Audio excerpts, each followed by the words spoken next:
సాధారణంగా ఒక మనిషికి కావాల్సిందేంటి? తిండి, నీరు, బట్ట. అందులో నీరు అనేది లేకపోతే జీవరాశి మనుగడే లేదు. నీరు జీవమిచ్చే ప్రవాహం. నీరు మార్పు దిశగా ప్రయాణం అంటూ కవులు నీటి గొప్పతనాన్ని కవితాత్మకంగా వర్ణించారు. నిజమే, సకల ప్రాణకోటికి నీరే ప్రాణాధారం. ప్రకృతి ప్రసాదించిన అద్భుతమైన సహజ వనరు నీరు.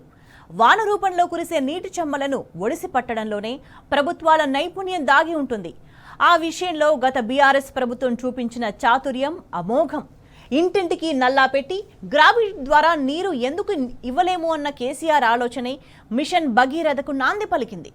ఎమ్మెల్యేగా ఉన్నప్పుడు తాను సిద్దిపేటలో అమలు చేసి చూపించిన విధానాన్ని రాష్ట్రమంతటా ఆచరణలోకి తీసుకొచ్చిన visionary leader KCR. Mission Bhagiratha పథకం ద్వారా రాష్ట్రంలో ఇంటింటికి సుజల ధారలు పంచిన అపర భగీరథుడు కేసీఆర్.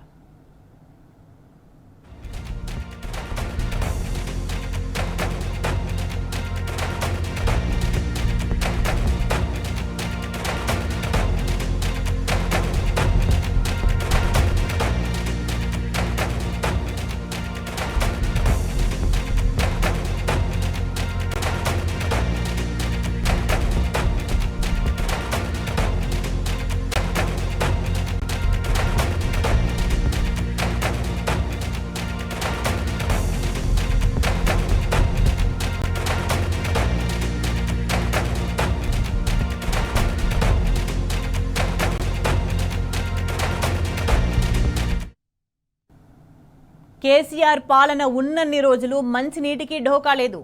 మహా నగరాలు గుక్కెడు తాగునీటి కోసం కొట్టుకు చేస్తుంటే తెలంగాణలో మాత్రం దర్జాగా ఇంటి ముందుకే నల్లా నీళ్ళొచ్చాయి. ట్యాప్ తిప్పితే చాలు బిందె నిండా వాటర్. మండుటెండల్లోనూ తీయటి గంగా నీళ్లు తాగింది తెలంగాణ. నల్లాకాడ పానిపట్టు యుద్ధాలకు బీఆర్ఎస్ పాలన చరమగీతం పాడింది. ఆడబిడ్డలు బిందె నెత్తిన పెట్టుకుని కిలోమీటర్ల కొద్దీ నడుచుకుంటూ వెళ్లే దృశ్యాలు తెలంగాణలో కనుమరుగయ్యాయి. కేసీఆర్ పుణ్యమా అని తెలంగాణ అంతటా అపూర్వ జలదృశ్యం ఆవిష్కృతమైంది. ముఖ్యంగా గరళాన్ని తాగి బతికిన నల్గొండలో ఫ్లోరైడ్ పీడ విరగడైంది. దశాబ్దాల తరబడి ఫ్లోరైడ్ రక్కసితో నడుములు వంగిపోయిన నల్గొండ మళ్లీ నిటారుగా నిలబడింది. నల్గొండ గ్రామాల నుంచి ఫ్లోరైడ్ భూతం పరారైంది. ఇదంతా మిషన్ భగీరథ గొప్పదనమే. ఇవి ఎవరో అన్న మాటలు కాదు, నాటి కేంద్ర మంత్రులే సాక్షాత్తు పార్లమెంట్లో కురిపించిన ప్రశంసలు. అంతేకాదు, మన మిషన్ భగీరథ పథకం దేశానికి ఆదర్శమైంది. కేంద్ర ప్రభుత్వం కూడా మన భగీరథను కాపీ కొట్టే జలశక్తి అభియాన్ పథకాన్ని తెచ్చింది. మరెన్నో రాష్ట్రాలు తెలంగాణనే ఫాలో అయ్యాయి. మిషన్ భగీరథ పథకం నభూతో అంటూ ఐక్యరాజ్య సమితి కొనియాడింది. That is KCR.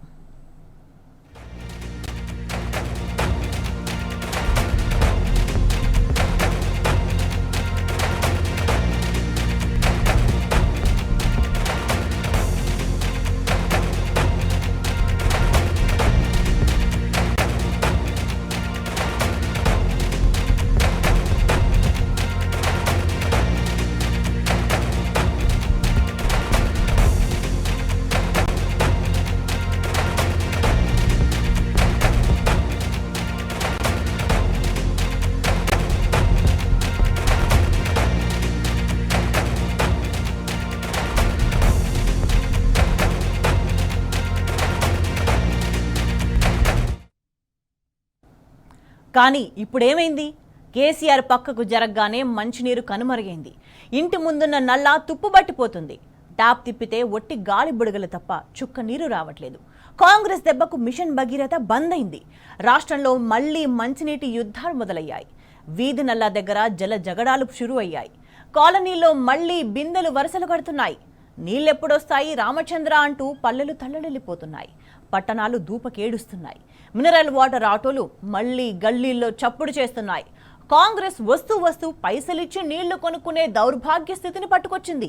గ్రామాల్లో సురక్షిత మంచినీరు కరువై మళ్లీ రోగాలు దాడి చేస్తున్నాయి. కలుషిత నీరు తాగి జనం ఆసుపత్రుల పాలవుతున్నారు.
రాష్ట్రంలోని వేలాది ప్రభుత్వ పాఠశాలలో భగీరథ నల్లాలు నిరుపయోగంగా మారాయి.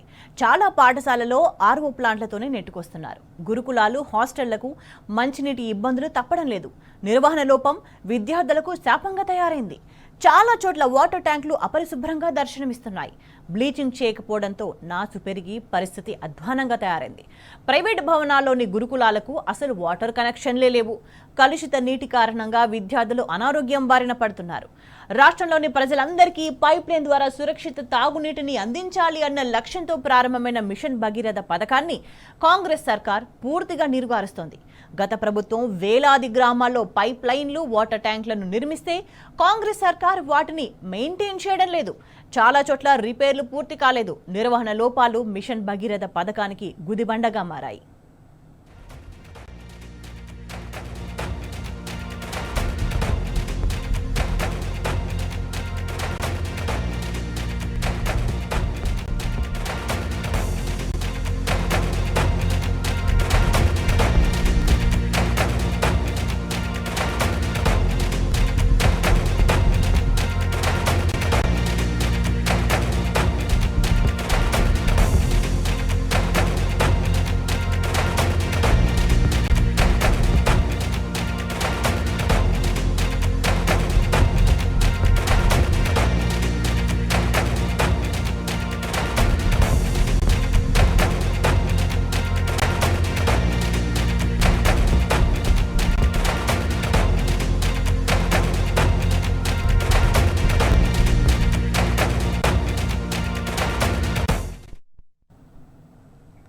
రాష్ట్రంలోని ప్రభుత్వ పాఠశాలలు, వసతి గృహాలు, గురుకులాలకు మిషన్ భగీరథ కింద పైప్ లైన్ కనెక్షన్స్ ఇచ్చినా ఇబ్బందులు తప్పడం లేదు. మారుమూల ప్రాంతాల్లోని పాఠశాలలు, గురుకులాలు, వసతి గృహాల్లో పరిస్థితి దారుణంగా ఉంది. విద్యార్థులు బోరు నీళ్లు తాగాల్సిన పరిస్థితి. గురుకుల విద్యార్థులు తరచూ అస్వస్థతకు గురవడానికి కారణాల్లో ఇదొకటి. చాలా పాఠశాలలకు నల్లా కనెక్షన్లు లేకపోవడం, ఉన్న వాటిలోనూ నీళ్లు రాకపోవడం, అపరిశుభ్రమైన ట్యాంకులు, ఇట్లా అనేక సమస్యలు గురుకులాల్లో తిష్టవేశాయి. ప్రభుత్వ వసతి గృహాల్లో ప్రభుత్వం ఎలాగూ మంచి భోజనం పెట్టడం లేదు. కనీసం మంచినీళ్ళైనా ఇవ్వరా అంటూ ప్రశ్నిస్తున్నారు విద్యార్థులు.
రాష్ట్ర వ్యాప్తంగా ఎక్కడ చూసినా మిషన్ భగీరథ పథకం సరిగ్గా అమలు కావడం లేదు. సురక్షిత నీరు రాకపోవడంతో కలుషిత బావి నీటిని తాగి ఆ మధ్య సంగారెడ్డి జిల్లాలో 2 చనిపోయారు. 100 మందికి పైనే అస్వస్థతకు గురయ్యారు. కాంగ్రెస్ ప్రభుత్వ వైఫల్యానికి ఇంతకన్నా నిదర్శనం ఏం కావాలి? కేసీఆర్ ప్రభుత్వం ప్రతిష్టాత్మకంగా ప్రారంభించిన మిషన్ భగీరథ పథకం పట్టణాలు మొదలుకొని మారుమూల తాండాల వరకు తాగునీటి సమస్యకు శాశ్వత పరిష్కారం చూపించింది. మండుటెండల్లోనూ మారుమూల తాండాల దాహం తీర్చింది. కేసీఆర్ ప్రభుత్వంలో సమర్థవంతంగా అమలైన మిషన్ భగీరథ కాంగ్రెస్ పాలనలో ఎందుకు కొనసాగడం లేదో ప్రభుత్వ పెద్దలే చెప్పాలి. బీఆర్ఎస్ ప్రభుత్వంలో పనిచేసిన అధికారులే ఇప్పుడు మిషన్ భగీరథ పథకాన్ని పర్యవేక్షిస్తున్నారు. మొన్నటి వరకు 24/7 సప్లై అయిన మంచినీళ్లు ఎవరో చేయడ్డం పెట్టినట్టు ఇప్పుడే ఎందుకు ఆగిపోయాయి? మంచినీటి సరఫరా పునరుద్ధరణకు రోజుల తరబడి ఎందుకు జాప్యం జరుగుతోంది? ఎందుకంటే మిషన్ భగీరథ పథకంపై కాంగ్రెస్ సర్కారుకు చిత్తశుద్ధి కొరవడింది. చేసిన నిర్వాకమంతా చేసి సందర్భం వచ్చినప్పుడల్లా సన్నాయి నొక్కులు నొక్కుతున్నాడు మంత్రి కోమటిరెడ్డి. ఇవాళ మంచినీళ్ళు లేక అధ్యక్ష ట్యాంకర్లతోని ఇవాళ మళ్ళా ఫ్లోరైడ్ నీళ్ళు తీసుకొచ్చే అధ్యక్ష మాది. గవర్నమెంట్ ఆఫ్ ఇండియా మళ్ళీ పోయిన నెలలో ఒక రిపోర్ట్ ఇచ్చింది. ఇప్పటికీ ఫ్లోరైడ్ శాతం 10 ppm ఉన్నది. Parts per million. 10 ppm అంటే ఆయన ఫ్లోరైడ్ మాయం చేసిన అని చెప్పుకున్నాడు. మాయం కాదు, ఇంకా పెరిగింది ఇప్పుడు. చిన్న బ్రేక్ తర్వాత అప్డేట్స్ కొనసాగుతాయి. Stay tune.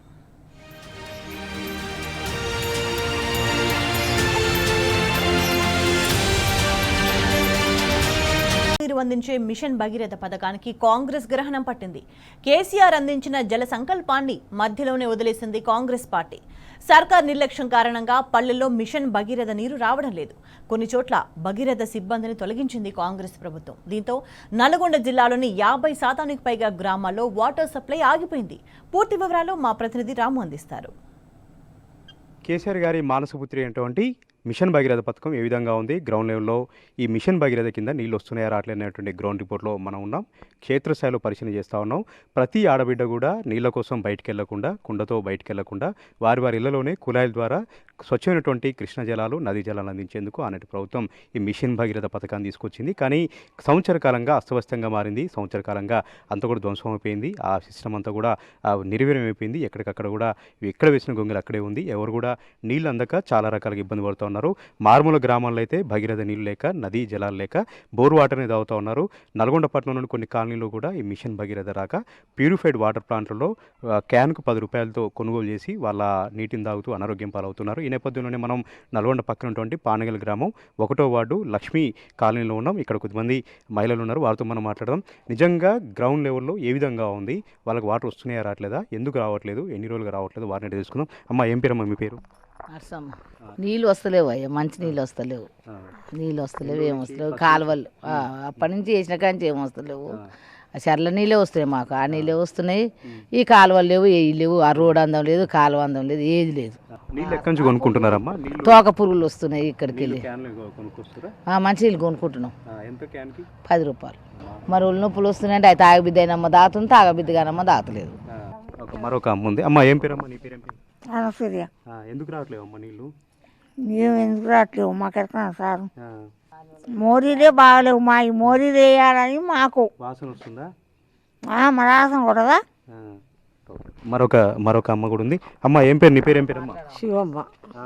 ఏ ఊరు మీది? పానగలేనా? ఎందుకు రావట్లేవు నీళ్ళు? కలపలే ఆయన, పైపే కలపలేదు, చెర నీళ్ళే వస్తున్నాయి. కనెక్షన్ ఎందుకు ఇయ్యలేదంటే మరి మేము గుర్తుదారులు అడుగుతామా, మాకు తెలుసా, మాకేమేరక. మరి సాగర్ వాటర్ రావట్లేవా? కలపలేదయ్యా, సాగరే కలపలేదు. సాగర్ వస్తే నల్గొండ నుంచి వస్తుంది, వస్తలేవు. నల్గొండ నుంచి ఈ చెరలే వస్తాయి. మురికాలు ఆసన పురుగులు వెళ్తాయి. ఏమో 5-6 రోజులు కొన్నాడు మందు గుట్టిపోతాడు ఆయన. 10 రోజులు కొన్నాడు, 5-6 రోజులు కొన్నాడు. రోగాలు వస్తాయి కదమ్మా మనుషులకు. మరి వస్తూనే ఉంటే దవాఖానలో పెట్టి వస్తూనే ఉంటారు. 60 ఏళ్ళు పెట్టి వచ్చిన నేను. అయ్యో, తాగరే వస్తలేవు, చెర్లే వస్తున్నాయి, తాగుతున్నాం. అయ్యే చెర్లే తాగుతురా? కనెక్షన్ ఎందుకు ఇవ్వలేదమ్మా? మేము మా ఇల్లు ఇక్కడ కాదు, అక్కడ ఉంది. Pipe line వేసిరా? కనెక్షన్ ఇవ్వలే. ఎందుకంటే ఏమంటారు? ఇంకెందుకంటే వేసినాడు వేస్తాం, ఇప్పుడు మీరు అనగానే వేస్తాం అంటారు. 10 రూపాయల చొప్పున ప్రైవేటు సంబంధించినటువంటి వాటర్ ప్లాంట్లో నీళ్ళు తాగి తమంతా కూడా బొక్కల నొప్పులతో, ఒంటి నొప్పులతో ఇబ్బంది పడుతున్నాం అని చెప్తా ఉన్నారు. పైప్ లైన్లు వేశారు కానీ కనెక్షన్ ఇవ్వలేదు. ఎవరిని అడగాలో కూడా అర్థం కావట్లేదు. ఏ ఒక్క అధికారి కూడా తమ వంక చూడట్లేరు. కాలనీలో ఎక్కడ సమస్యలు కూడా అక్కడే ఉన్నాయి. డ్రైనేజ్ సమస్య అట్లనే ఉంది, మురికాల సమస్య అట్లనే ఉంది, తాగునీటి సమస్య కూడా అట్లే ఉంది. ఏ ఒక్క అధికారి కూడా పట్టించుకోవట్లేదని చెప్తా ఉన్నారు. ఈ విధంగా నల్గొండ జిల్లాలో చాలా గ్రామాల్లో, దాదాపు 30-40% గ్రామాల్లో ఎక్కడికక్కడ కూడా మిషన్ భగీరథ సిస్టమ్ అంతా కూడా పడకేసింది. మిషన్ భగీరథ ఒక సంబంధించినటువంటి చైన్ అంతా కూడా ఎక్కడికక్కడ కూడా ధ్వంసం చేయడం జరిగింది. దీంతోపాటు అన్ని ప్రభుత్వ పాఠశాలలో కూడా అక్కడ ఉన్నటువంటి విద్యార్థులకు మధ్యాహ్నం భోజనం చేసినటువంటి క్రమంలో స్వచ్ఛమైనటువంటి నదీ జలాలు అందించాల్సి ఉండా కూడా ఎక్కడ కూడా స్వచ్ఛమైనటువంటి నదీ జలాలు అక్కడ అందట్లేదు. కొన్ని స్కూళ్ళలో అయితే ట్యాంకులు కూడా లేనటువంటి పరిస్థితిని కూడా మనం గమనించాం. ఈ విధంగా ఏదైతే ఫ్లోరైడ్ ఎఫెక్టెడ్ ఏరియాతో నల్గొండ జిల్లా ఏదైతే చెక్కి శల్యమైందో ఇక్కడ ప్రత్యేక చర్యలు తీసుకోవాల్సింది పోయి ఇప్పుడున్నటువంటి కాంగ్రెస్ పార్టీ ప్రభుత్వం ముద్రనిద్ర పోతా ఉంది. ఎక్కడ కూడా పట్టించుకోవట్లేదు, ఎవరు కూడా పట్టించుకోవట్లేదు. అధికారులు అయితే తమ మొంక కూడా చూడట్లేదని కూడా ఉన్నటువంటి కాలనీవాసులు ఇబ్బంది పడుతూ ఉన్నారు. మునుగోడు, చండూరు, మర్రిగూడెం, దేవరకొండ లాంటి ప్రాంతాల్లో అయితే పెద్ద ఎత్తున కూడా ఇబ్బంది ఉంది. స్కూళ్ళలో కూడా నీళ్ళు రానటువంటి పరిస్థితి ఉంది. మధ్యాహ్నం భోజనం చేసినటువంటి విద్యార్థులు అయితే అక్కడ ఉన్నటువంటి బోరు వాటర్ని తాగుతూ తమ అనారోగ్యం పాలవుతున్నారని కూడా విద్యార్థులు ఆవేదన చెందుతూ ఉన్నారు. ఎక్కడికక్కడ వాటర్ ట్రీట్మెంట్ ప్లాంట్లలో సిబ్బందికి జీతాలు లేక వాళ్ళు కూడా ఇబ్బంది పడుతూ ఉన్నారు. వాటర్ ప్లాంట్ల నిర్వహణ గాలికి వదిలేసింది. మిషన్ భగీరథ ట్యాంకుల సంబంధించినటువంటి నిర్వహణ కూడా గాలికి వదిలేసింది. కేసీఆర్ గారి ప్రభుత్వంలో ప్రతి ఒక్క గ్రామానికి, మారుమూల గ్రామాల్లో కూడా ప్రతి ఇంటికి స్వచ్ఛమైనటువంటి నదీ జలాలు అందించి కుళాయిల ద్వారా వారికి నిర్ణయించేటువంటి ఒక గొప్ప సంకల్పంతో దాన్ని పూర్తి చేశారు, అందించారు. కానీ సంవత్సర కాలంగా నిర్వహణ లేక వాటిని పట్టించుకునే వాళ్ళు లేక ఎక్కడ వేసిన గొంగలి అక్కడే ఉందని కూడా ఇక్కడ ఉన్నటువంటి మహిళలు చెప్తా ఉన్నారు. ప్రతి ఒక్కరు కూడా అభిప్రాయం వ్యక్తం చేస్తూ ఉన్నారు. కేవలం పట్టణ ప్రాంతాల్లో మాత్రమే అందిస్తూ ఉన్నారు. మారుమూల గ్రామాల్లో పల్లెల్లో అయితే ఎక్కడ వేసిన గొంగలి అక్కడే ఉంది. తమకు కేవలం బోర్ వాటర్ మాత్రమే వస్తూ ఉంది. సాగర్ జలాలు నదీ జలాలు రావడం అనేది ఇప్పటివరకు కూడా రాలేదు. తమకు ఎక్కడికక్కడ కూడా ఇబ్బంది అవుతుందని కూడా చెప్తున్నటువంటి పరిస్థితిని కూడా మనం చూస్తాం. ఇప్పటికైనా సరే కాంగ్రెస్ పార్టీ ప్రభుత్వం ఎక్కడికక్కడ మిషన్ భగీరథను సవ్యంగా నిర్వహించాలి. ఎక్కడికక్కడ కూడా మళ్ళీ ఆ సిస్టమ్ అంతా కూడా పునరుద్ధరించాలి. అందరికీ స్వచ్ఛమైనటువంటి నదీ జలాలు అందించాలని కూడా తెలంగాణ ఆడబిడ్డలు కోరుతున్నారు. కెమెరా పర్సన్ వెంకట్తో Ram TV news, Nalgonda. Mission Bhagiratha ద్వారా ఇంటింటికి స్వచ్ఛమైన నీరు అందించిన ఘనత బీఆర్ఎస్ ప్రభుత్వానికి దక్కుతుంది. అయితే ఏడాదిగా కాంగ్రెస్ ప్రభుత్వంలో భగీరథ పథకం నిర్వహణ అస్తవ్యస్తంగా మారింది. స్కూళ్లలో కూడా మంచినీరు రాక విద్యార్థులు బోరు నీళ్లు తాగాల్సిన దుస్థితి ఏర్పడింది. బోరు నీళ్లు తాగి చాలా మంది విద్యార్థులు అనారోగ్యానికి గురయ్యారు. రేవంత్ సర్కార్ నిర్లక్ష్యంతో భగీరథ పథకానికి కుంటుపడి ప్రజలు నానా ఇబ్బందులు పడుతున్నారు. దీనికి సంబంధించి మరింత సమాచారాన్ని ఆదిలాబాద్ జిల్లా నుంచి మా ప్రతినిధి రాజు అందిస్తారు. మిషన్ భగీరథ పథకం ద్వారా అత్యధికంగా లబ్ధి పొందిన జిల్లా ఏదైనా ఉందంటే ఆదిలాబాద్ జిల్లా అని చెప్పుకోవచ్చు. గత 10 ఏళ్ల బీఆర్ఎస్ పాలనలో ప్రతి ఇంటికి కూడా ఇంటింటికి నల్లా కనెక్షన్ ద్వారా స్వచ్ఛమైన నీటిని అందించిన ఘనత బీఆర్ఎస్ ప్రభుత్వానికి దక్కుతుంది. అయితే గత సంవత్సర కాలంగా ఈ మిషన్ భగీరథ పథకం నిర్వహణ పూర్తిగా అస్తవ్యస్తంగా మారింది. ఆదిలాబాద్ జిల్లాలో ఉన్న 467 గ్రామాలకు గత బీఆర్ఎస్ ప్రభుత్వము స్వచ్ఛమైన తాగునీరు అందించింది. అలాగే ఇటు నిర్మల్ జిల్లాలను కూడా ప్రతి గ్రామానికి కూడా స్వచ్ఛమైన తాగునీరు అందించేందుకు గత 10 ఏళ్ల కాలం కూడా ఎక్కడ కూడా మంచినీటి సమస్య అనేది లేకుండా బీఆర్ఎస్ ప్రభుత్వం పాలన కొనసాగింది. అయితే గత సంవత్సర కాలంగా కాంగ్రెస్ ప్రభుత్వ పాలనలో ఈ మిషన్ భగీరథ పథకం నిర్వహణ పూర్తిగా అస్తవ్యస్తంగా మారిందని చెప్పవచ్చు. ముఖ్యంగా ప్రతి స్కూలుకు కూడా మిషన్ భగీరథ పథకం ద్వారా తాగునీరు అందించేందుకు గత ప్రభుత్వం చర్యలు చేపట్టగా ప్రస్తుతం మాత్రం ఏ ఒక్క పాఠశాలకు ఏ గురుకుల హాస్టల్కు కూడా ఈ మిషన్ భగీరథ నీరు అందని పరిస్థితి ఏర్పడింది. కేవలం బోరుబావి ద్వారా వచ్చే నీటిని మాత్రమే విద్యార్థులు తాగుతున్న దుస్థితి ఏర్పడింది. ఇటీవల పలు హాస్టళ్లలో కూడా బోరుబావి నీరు తాగడం వల్ల చాలామంది విద్యార్థులు అస్వస్థతకు గురైన సంఘటనలు జిల్లాలో కనిపించాయి.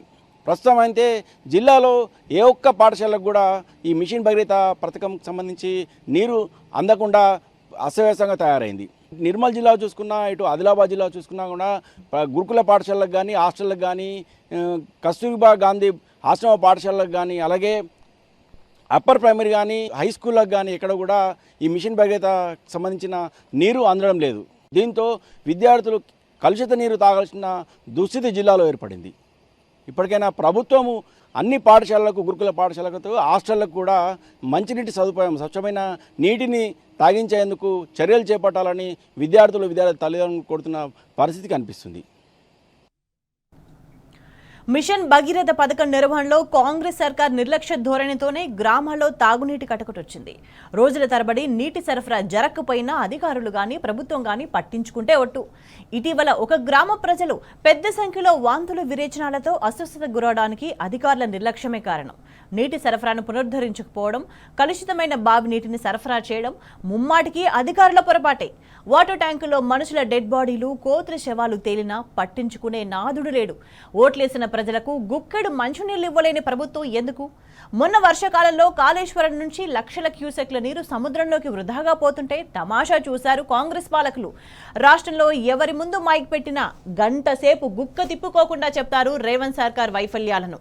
వీళ్ళ ప్రజలను ఉద్ధరించేది, వీళ్ళ ప్రజాపాలన చేసేది. ఎందుకు కొరగాని దద్దమ్మ ప్రభుత్వం ఇది. ఇది జనం మాట.